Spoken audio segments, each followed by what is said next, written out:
Bismillahirrahmanirrahim. Assalamualaikum warahmatullahi wabarakatuh. Alhamdulillah wa syukrulillah wassalatu wassalamu ala rasulillah Muhammad ibn Abdillah wa ala alihi wa sahbihi wa mawalah. Rabbi syrah li sadri wa yassir li amri wahlul 'uqdatam min lisani yafqahu qawli. La haula wala quwata illa billahil aliyil azim. Baik anak-anakku sekalian, alhamdulillahirabbil alamin, kita semua dapat bertemu kembali dalam pelajaran pendidikan agama Islam dan budi pekerti. Kita sekarang menginjak ke pelajaran 8, asik membaca surah Al-Asr. Oke, biar mengefektifkan waktu, marilah kita bersama-sama berdoa terlebih dahulu, membaca basmalah, kemudian dilanjut dengan doa mau belajar. Biar belajarnya berkah, biar belajarnya mudah, mendapatkan ilmu yang bermanfaat. Bismillahirrahmanirrahim.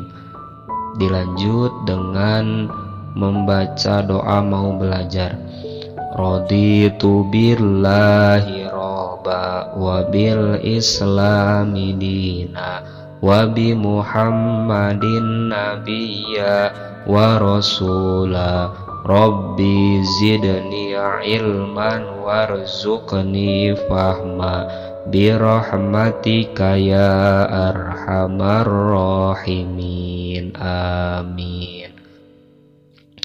Baik anak-anak, kita sekarang akan membaca surah Al-Asr.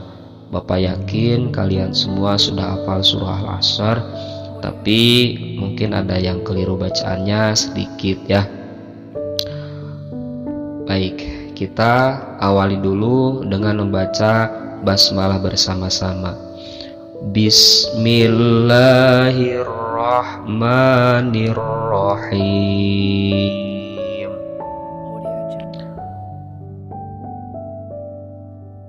Wal asr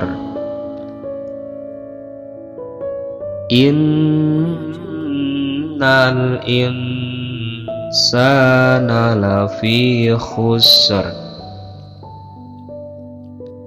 illal ladzina amanu wa amilus solihati wa tawasaw bil haqq wa tawasaw bis sabr.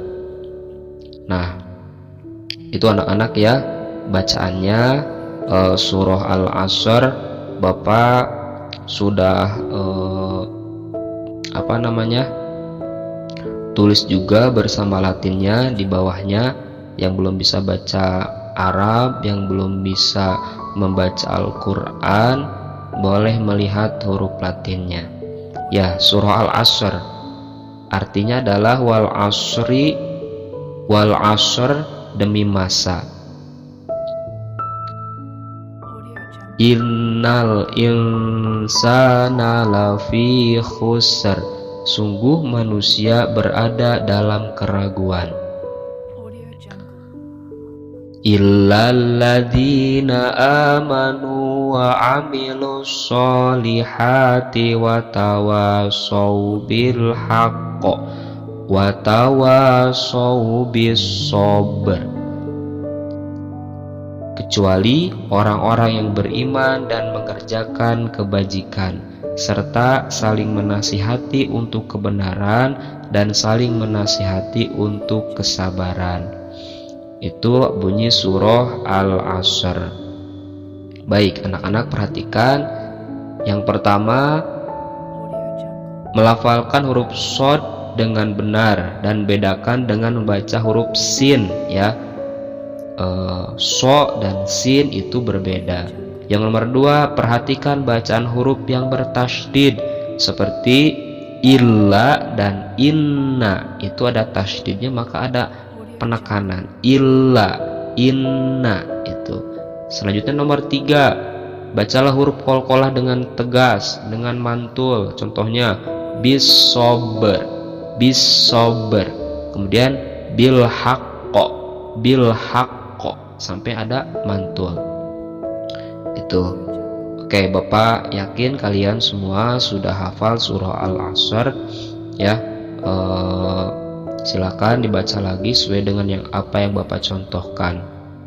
Kita sekarang menginjak ke pesan dari surah Al-Asr. Surah Al-Asr terdiri dari 3 ayat. Surah Al-Asr surat yang ke-103 ya. Kemudian terdapat dalam juz 30, juz terakhir. Surah Al-Asr termasuk surat Makkiyah karena diturunkan di Mekah. Al-Asr artinya waktu. Oke, anak-anak, selanjutnya waktu sangat penting bagi manusia. Waktu sangat penting bagi manusia. Allah bersumpah atas nama waktu seperti pada ayat yang pertama, wal asr, demi waktu, demi masa. Orang yang tidak menghargai waktu akan merugi, seperti membuang-buang waktu untuk hal-hal yang tidak berguna ya. Contohnya di sini lihat ya, main PS, main games itu adalah menyia-nyiakan waktu. Selanjutnya, orang yang menghargai waktu akan beruntung. Sebaliknya, orang yang menghargai waktu akan beruntung. Menghargai waktu dengan cara belajar ya, dengan cara ketika waktunya sholat dia mengerjakan sholat, tidak orang lain sholat ini malah main-main, atau orang lain belajar ini malah main-main. Itu tidak menghargai waktu.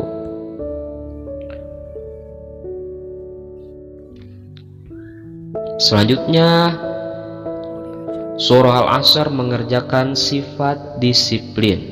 Surah Al-Asr mengajarkan sifat disiplin. Disiplin dalam mengatur waktu, memanfaatkan waktu untuk sesuatu yang berguna. Waktunya sholat kita harus sholat, waktunya belajar kita harus belajar. Oke anak-anak, sekali lagi Bapak tekankan dalam situasi ini ya, jangan sampai kita terlena dengan kebiasaan kita di rumah ya. Tetap waktunya belajar, kita harus belajar.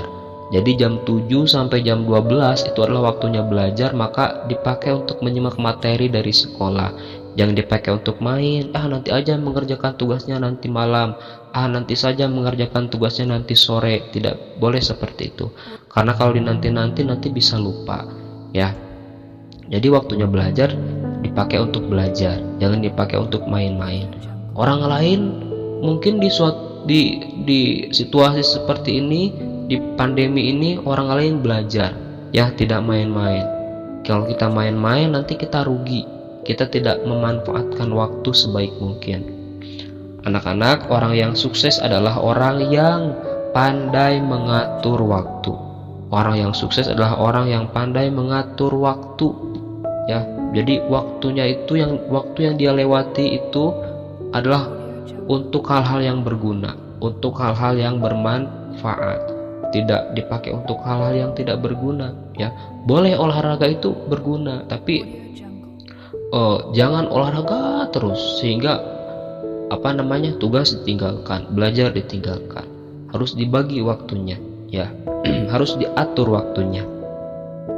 Kemudian selanjutnya anak-anak, mengapa kita harus disiplin mengatur waktu? Karena sikap disiplin sangat penting bagi kehidupan kita. Lihatlah teman-temanmu yang tidak disiplin. Orang lain mah belajar, ini malah tidak belajar. Ya, apa akibatnya orang yang seperti itu? Ya, orang lain belajar, ini tidak belajar. Orang lain mengerjakan tugas daring, ini malah tidak mengerjakan. Nanti akan ada akibatnya. Apa akibatnya jika waktu sholat orang lain tidak sholat? Atau apa akibatnya jika waktu sholat kamu tidak sholat? Dan apa akibatnya jika waktu tidur kamu tidak tidur? Ya, jadi berusaha sekuat tenaga mengatur waktu, memanfaatkan waktu untuk hal-hal yang berguna, untuk hal-hal yang bermanfaat. Jangan dibiarkan waktu berlalu begitu saja. Ya, itu anak-anak pesan dari surah Al-Asr. Pentingnya kita untuk menghargai waktu. Ada 5 hal ya yang harus kita jaga dalam menghargai waktu. Di antaranya adalah jagalah sehatmu sebelum sakitmu. Itu ya. Jagalah waktu hidupmu sebelum nanti waktu matimu. Karena kalau udah mati mah udah gitu. Kalau udah sakit mah udah. Maka sekarang mumpung waktu sehat, belajar sekuat tenaga ya, belajar semaksimal mungkin. Baik anak-anak, itu yang dapat Bapak sampaikan. Ya, mudah-mudahan bermanfaat bagi kita semua. Tugasnya dari Bapak adalah silahkan anak-anak kerjakan halaman 104. Itu ada yang harus diisi. Di sana mengamati 2 gambar. Silahkan diamati, kemudian diisi di buku paketnya saja diisinya. Oke anak-anak, kita akhiri dengan membaca hamdalah bersama-sama. Alhamdulillahirabbil alamin, wabillahi taufik wal hidayah. Wassalamualaikum warahmatullahi